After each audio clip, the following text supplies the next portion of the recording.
யோவான் ஆசியாவில் உள்ள 7 சபைகளுக்கும் எழுதுகிறதாவது, இருக்கிறவரும் இருந்தவரும் வருகிறவருமானவராலும் அவருடைய சிங்காசனத்திற்கு முன்பாக இருக்கிற 7 ஆவிகளாலும். வெளிப்படுத்தின விசேஷம் 1ஆம் அதிகாரம் 4வது வசனம். தியானம்.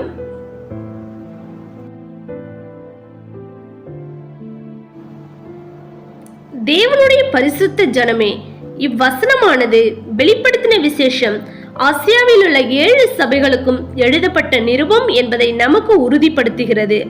வேதாகமத்தில் இந்த சபைகளின் பெயர்களை பற்றி கர்த்தராகிய நம் இரட்சகர் கிறிஸ்து இயேசு 1ஆம் அதிகாரத்தில் 11வது வசனத்தில் எழுதியுள்ளார். வேதாகமத்தில் 7 என்ற எண் பூரணத்துவத்தையும் நிறைவையும் குறிப்பிடுவதனால் 7 சபைகளுக்கும் என்று இவ்வசனத்தில் எழுதப்பட்டுள்ளபடியினால் அந்த நாட்களில் செயல்பட்ட 7 சபைகளுக்கும் இந்த நிருபம் அனுப்பப்பட்டுள்ளது என்பதை அறிய முடிகிறது. வாரத்தின் நாட்கள் 7, வானவில்லின் வண்ணங்கள் 7, 7 ஆசாரியர்கள், 7 முத்திரைகள், 7 எக்காலங்கள், 7 தேவகோப கலசங்கள், 7 நாட்கள் எரிகோ கோட்டையை சுற்றி வந்தபோது எரிகோ பட்டணம் பிடிப்பட்டது. கூடார பண்டிகையும் பஸ்கா பண்டிகையும் ஆசரிக்கப்படும் நாட்கள் 7.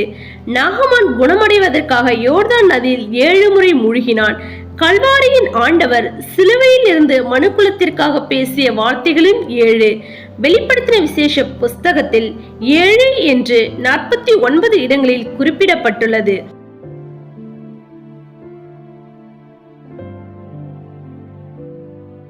ஏழு சபைகளும் ஆசியாவில் உள்ளவைகள் என்று அறிகிறோம். ஆசியா என்ற பகுதி இப்போதுள்ள ஆசிய கண்டத்தை குறிப்பிடவில்லை. சின்ன ஆசியா எனப்படும் நிலப்பகுதியில் இந்த சபைகள் அமைந்திருந்தன. இப்பொழுது உள்ள துருக்கி, ஆசியா, ஐரோப்பாவின் ஒரு பகுதி அடங்கிய நிலப்பகுதியே அக்காலத்தில் ஆசியா என்று அழைக்கப்பட்டது. மத்திய தரைக்கடல் இந்த மலைப்பகுதியான இடத்தையொட்டி அமைந்துள்ளது. இப்பகுதியில் கொலேசே, தெக்கப்பொலி, த்ரோவா என்ற பட்டணங்களிலும் சபைகள் எழுப்பப்பட்டிருந்தன.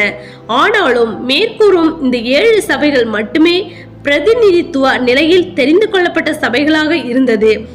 அப்போஸ்தலனாகிய யோவான் தன்னுடைய நிருபத்தை ஒன்றான திரியேக தேவனாகிய பிதா, குமாரன், பரிசுத்த ஆவியானவருக்கு அர்ப்பணிப்பு செய்கிறார். அடுத்து கர்த்தருடைய வசனமாகிய 5வது வசனத்தில் இயேசு கிறிஸ்து பிரத்யேகமாக குறிப்பிடப்படுவதனால் இருக்கிறவர், இருந்தவர், வருகிறவர் என்ற வார்த்தை பிதாவாகிய தேவனை மட்டும் குறிப்பிடுவதாக எழுதப்பட்டுள்ளது. வெளிப்படுத்தின விசேஷ புஸ்தகத்தில் மேலும் 4 இடங்களில் மகிமையின் பிதாவை பற்றி குறிப்பிடப்பட்டுள்ளது. நம்முடைய அனாதி தேவன் ஆதியும் அந்தமும் இல்லாதவர், காலத்தை கடந்தவர், நிகழ்காலத்தில் மட்டுமல்ல கடந்த காலத்திலும் வருங்காலத்திலும் இருக்கிறவராகவே இருக்கிறார் என்ற சர்வ வல்லமையுள்ள தேவன் தன்னை மோசேக்கு வெளிப்படுத்தினார்.